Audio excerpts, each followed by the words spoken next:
बियाडा की नीति जो स्टार्टिंग में बनी और बीच में 2017 में जो नया नीति बना, उसके वजह से हम लोग परेशान हैं। हमारे एक मित्र थे गंगा सागर मिश्रा, वो मर गए, उनकी फैक्ट्री लेकर दूसरे को दे दी गई, न कि उनके लड़के के नाम से ट्रांसफ़र की गई। ये बोला गया कि आप अपने तरफ से 20% की ओर लगाइए, 80% सरकार बैंक से, वित्त निगम से आपको सहायता उपलब्ध कराएगी, जो कि नहीं कराया गया। उसके बाद कांग्रेस की सरकार थी उस समय, उसके बाद ये सरकार आई, वो नीति को फेल कर दी। यहाँ कितने लोगों को बिल्डिंग बना है तो मशीन नहीं मिला है, मशीन मिला है तो वर्किंग कैपिटल नहीं मिला है। यहाँ बैंक किसी को वर्किंग कैपिटल देने के लिए बियाडा के भूखंड पर तैयार नहीं है।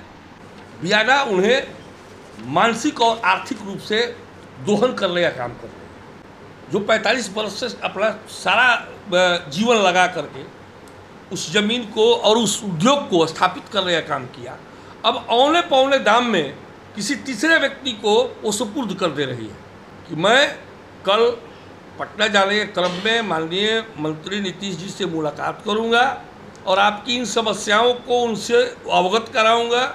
अभी की नहीं, पूरे बिहार की समस्याएं हैं बियाडा की, ऐसे उद्यमी झेल रहे हैं पूरे बिहार में। तो हम चाहते हैं कि बक्सर की समस्या को लेकर ही पूरे बिहार के उद्यमियों को राहत मिले।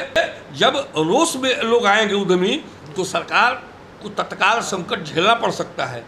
बिहार औद्योगिक विकास प्राधिकरण एक तरफ जहां बक्सर ज़िले में नए औद्योगिक क्षेत्र डेवलप करने की बात कह रहा है, वहीं दूसरी तरफ बक्सर में जो पुरानी औद्योगिक इकाइयां स्थापित हैं या जो औद्योगिक क्षेत्र है, उसके विकास पर कोई विशेष ध्यान नहीं है।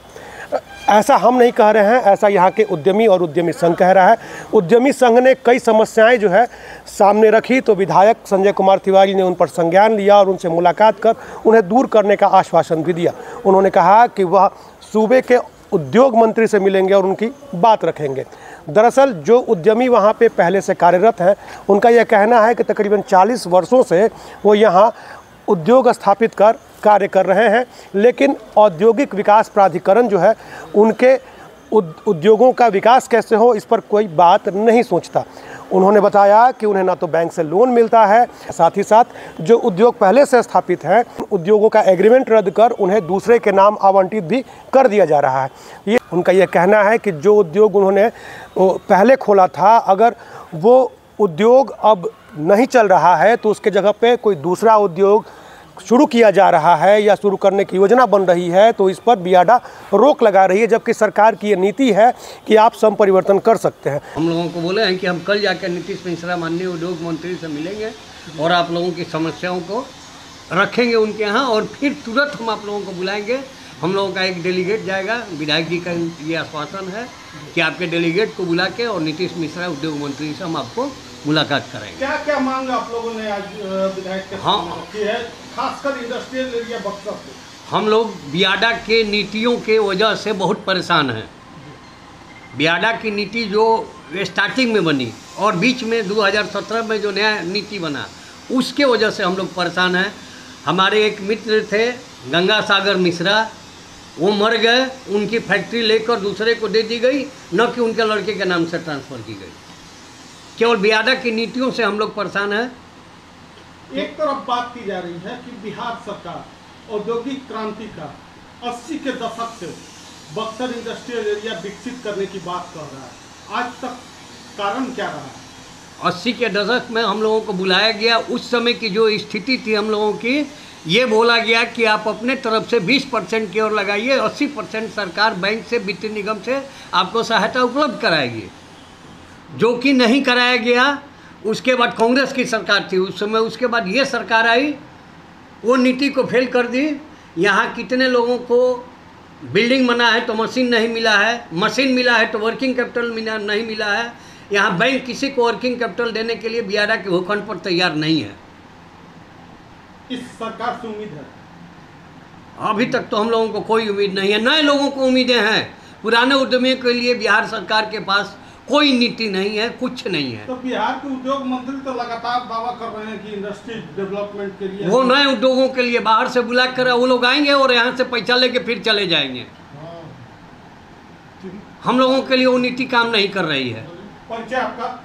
हम ब्रिजकिशोर सिंह, जिला उद्यमी संघ बक्सर। बहुत बहुत धन्यवाद। तो इस तरह की समस्याएं जो थी उन्होंने विधायक के सामने रखी। तो विधायक ने कहा कि उन समस्याओं को लेकर वो मंत्री से मिलेंगे और उद्यमियों का एक प्रतिनिधिमंडल भी उनके साथ होगा जो अपनी बातें उनके सामने रखेगा। और वह यह प्रयास करेंगे कि उद्योग मंत्री उद्यमियों की बात और बियाडा की बात दोनों की बात सुने और एक ऐसा मार्ग निकालें जिससे कि जिस तरह से औद्योगिक विकास की गति तेज हो रही है उसी तरह से पुराने उद्यमी भी अपने उद्योगों को विस्तारित कर सकें।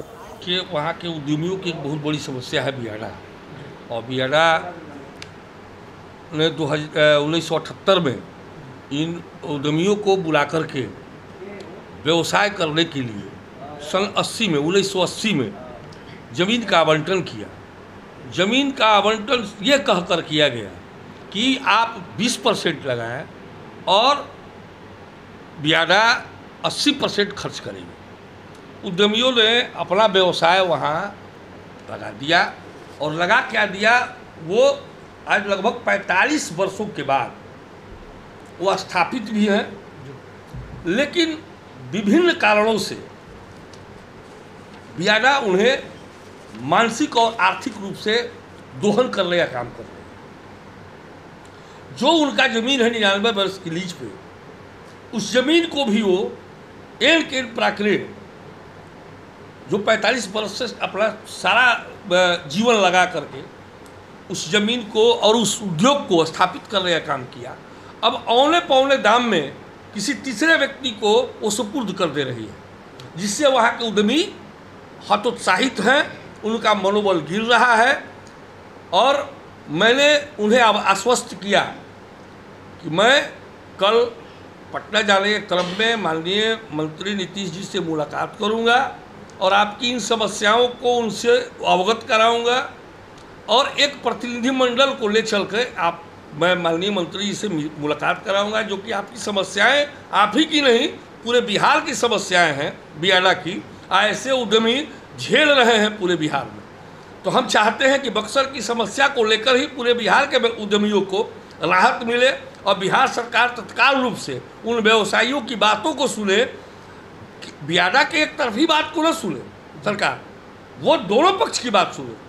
और मैं यही चाहता हूँ, और मैं सरकार से जब भी मांग करूँगा तो इन चीज़ों को उठाने का काम करूँगा हाउस में, कि आप एक तरफ की बात न सुने, आप किसानों की बात सुने, उद्यमियों की बात सुने, व्यवसायियों की बात सुने, न कि एक बियाडा की बात सुने। दोनों का सामंजस्य जब स्थापित हो जाएगा तो मुझे लगता है कि आने वाले समयों में इन उद्यमियों की समस्या निश्चित रूप से खत्म हो जाएगी। तो सर, जिस तरह से यहाँ पर नए उद्योग लगाए जाने के विषय में पहल कर रहे हैं नीतीश मिश्रा जी, और यहाँ पुराने उद्यमियों को ना लोन मिल रहा है ना उन्हें किसी तरह की सुविधा मिल रही है, तो आपको नहीं लगता है कि गलत हुआ उनके साथ? बिल्कुल गलत हुआ है। इन्हीं सब चीज़ों को जो 45 वर्ष से सजो करके उस भूखंड को वो अपने व्यवसाय को चला रहे हैं, सजा कर चला रहे हैं। और इस परिस्थिति में अगर माननीय मंत्री जी, माननीय हमारी बिहार सरकार इन सब चीज़ों पर अगर गंभीरतापूर्वक विचार नहीं करती है तो पूरे बिहार का मामला है ये। जब रोष में लोग आएंगे उद्यमी, तो सरकार को तत्काल संकट झेलना पड़ सकता है। इसलिए मैं कल माननीय मंत्री से मिलना चाहूँगा, मिलूँगा, और इन समस्याओं को उनसे रूबरू कराऊँगा कि आने वाले समयों में पूरे बिहार वासियों के जो उद्यमी हैं उनकी समस्याओं का समाधान माननीय मंत्री और माननीय बिहार सरकार करने का काम करें। बक्सर से चंद्रकांत निराला।